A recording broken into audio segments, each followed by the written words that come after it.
எந்த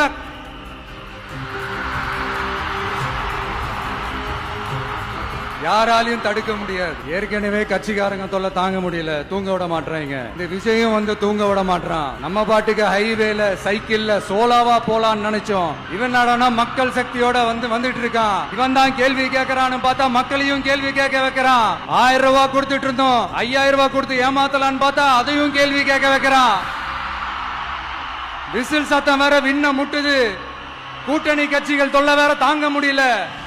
இவன் பண்ற பிரச்சாரத்தையாத்த முடக்கலான்னு பார்த்தா அப்பவும் மக்கள் அவன் பின்னாடி தான் நிக்கிறாங்க.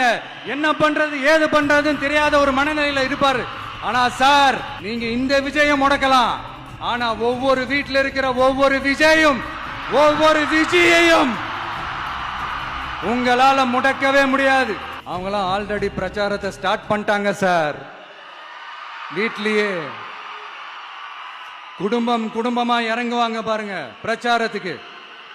அப்ப உங்களால மட்டும் இல்ல, எந்த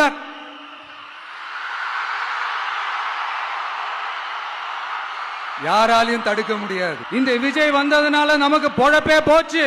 மக்கள் வேற அவனை தான் நம்புறாங்க. நாம வெளியே அடிச்சுக்கிற மாதிரி அடிச்சுக்கிட்டாலும் உள்ள நம்மளுடைய டீலிங் பக்காவா இருக்கணும். மக்களோட ஃபீலிங்ஸ் பத்திலாம் நமக்கு கவலை இல்ல, நமக்கு டீலிங் தான் முக்கியம். மாத்தி ஆட்சிக்கு வந்துடலாம்னு நினைச்சோம், ஆனா அது நடக்காது போல் இருக்கு. அதனால நீ என்ன பண்ற, எஸ்ஓபின்னு போட்டு ஒரு பக்கம் அவனை தடுத்துரு, இன்னொரு பக்கம் அவன் மேல பழி போட்டு நானும் தடுத்துறேன். என்ன ஓகேவா? டீலிங் ஓகேவா? ஓவர்